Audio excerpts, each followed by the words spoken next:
அன்றைக்கு நிறைய கூட்டம் வந்தாங்க. கூட்டத்தை பார்த்தா திருப்தியெல்லாம் வராது.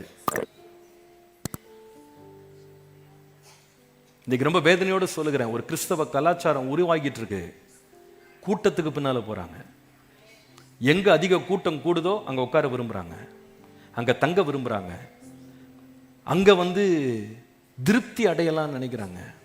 கூட்டம் யாரையும் திருப்திப்படுத்தாது. கூட்டத்தை பார்த்தா கூட்டத்தின் இரைச்சலோட நம்ம வேலை முடிஞ்சிடும். இரைச்சல் தான் கேட்கும், சத்தம் கேட்காது.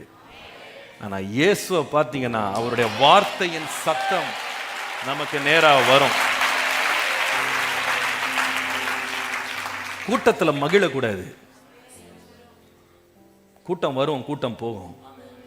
நமக்கு தேவை இயேசுதான். ஹல்லேலூயா. கூட்டத்தின் நடுவில் ஒரு மனுஷன் அவரை தேடினாங்க. எனக்கு தெரியல, அந்த கூட்டத்தில் உள்ள எல்லா பேரும் கண்டிப்பாக ஆண்டவருக்கு தெரிஞ்சிருக்கும். நம்ம எல்லாரையும் ஆண்டவர் பேர் சொல்லி அழைக்கிறார் இல்லையா? அத்தனை பேரும் அவருக்கு தெரியும். ஒருத்தன் பேரையாவது கூப்பிட்டாராங்க? ஒருத்தனுடைய பேரையா கூப்பிட்டாரா? கூப்பிடல. அப்ப நான் நினைக்கிறேன், அந்த கூட்டம் எல்லாம் எதுக்கு வந்துச்சுன்னா, இன்னொரு கூட்டத்தை பார்த்து ஒரு கூட்டம் சேர்ந்துச்சு, இந்த கூட்டத்தை பார்த்து இன்னொரு கூட்டம் சேர்ந்துச்சு, இந்த கூட்டத்தை பார்த்து இன்னொரு கூட்டம் சேர்ந்துச்சு, கூட்டமா போனாங்க. ஏன்பா நீ போற? கூட்டம் போது நானும் போறேன். இந்த மாப் சைக்காலஜின்னு ஒன்று இருக்கு தெரியுமா? ஒன்றும் இல்லை, நான் சொல்றது வேணா நீங்க ட்ரை பண்ணி பாருங்க. இந்த ரோடு பக்கம் இங்க வாய்க்கால்லாம் இருக்குன்னு தெரியல, நீங்க வாய்க்கால் பக்கத்தில் ஒரு 2 பேர் போற பைக்கை திடீர் நிறுத்திட்டு இறங்கி சும்மா எட்டி பாருங்களேன்.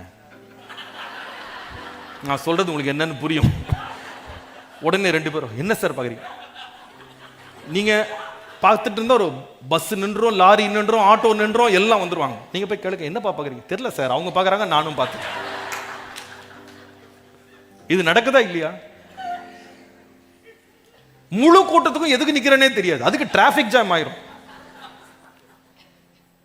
அன்றைக்கு வந்த கூட்டம் முழுசா அப்படிதான் வந்துச்சு போல இருக்கு. இயேசு இயேசு இயேசுன்னு இயேசுவை பார்க்கலாங்க. கூட்டம் பார்த்தேன், நல்லா இருந்துச்சு, கூட்டம் பெருசா இருந்துச்சு.